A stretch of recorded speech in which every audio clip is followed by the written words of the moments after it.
continent now in East Africa. Former Kenyan President Daniel Arap Moi has died at the age of 95. His death was announced by President Uhuru Kenyatta. Moi came to power in 1978. He became Kenya's longest-serving president and presided over years of repression and economic strife due to corruption. By the time he stepped down in 2002, corruption had left Kenya's economy with negative growth. Well, let's discuss Daniel Arap Moi's legacy now. We're now joined by international relations consultant Charles Sinkala. Dr. Sinkala, good afternoon.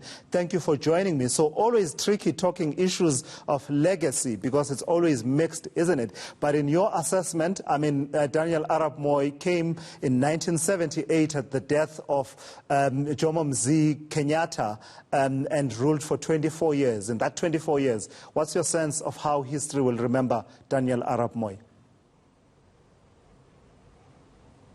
Thank you very much, Tolasizo, and good afternoon to your viewers.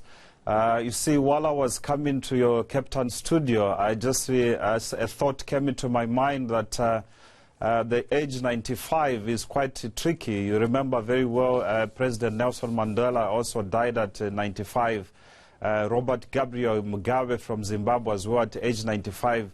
So now who is next in the liberation of these icons? But you see, there is two different angles one will look at in terms of President Daniel Arap Moi, you know, how he descended to his well-being and how he came to power.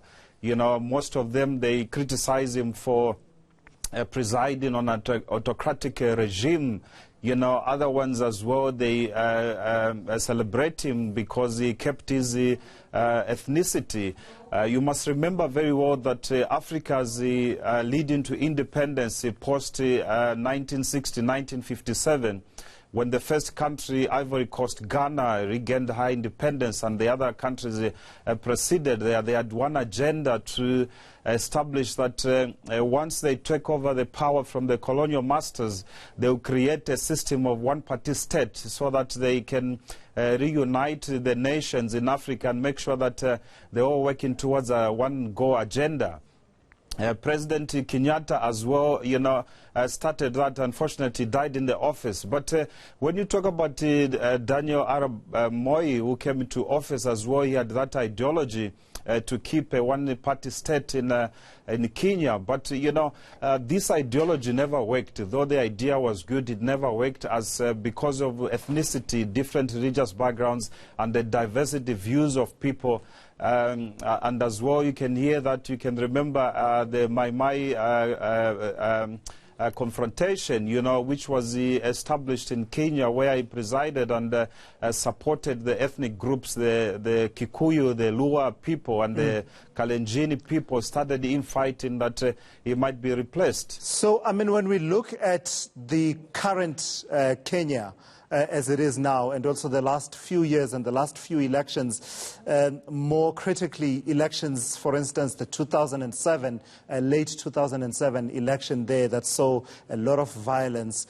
To what extent are we able to draw a line between what happened under the leadership of Daniel Arap Moi and the Kenya that we now have as a nation state? I think things have evolved now to multipartism.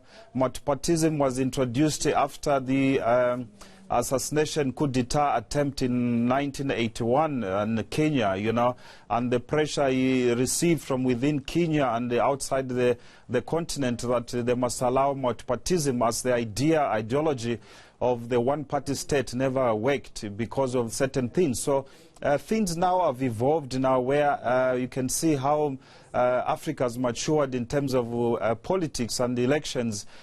Things have changed now. You can hear even recently when President Uhuru Kenyatta had to reconcile with Odinga after the disputed elections, they had to rerun again.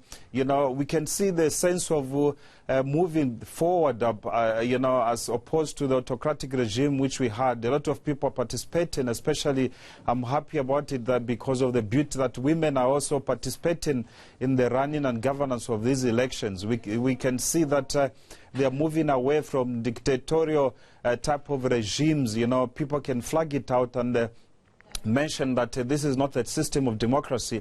We need a system of democracy where each and every democratic elected president hears the plight and the poor and the privileges allegiance of the people of the country.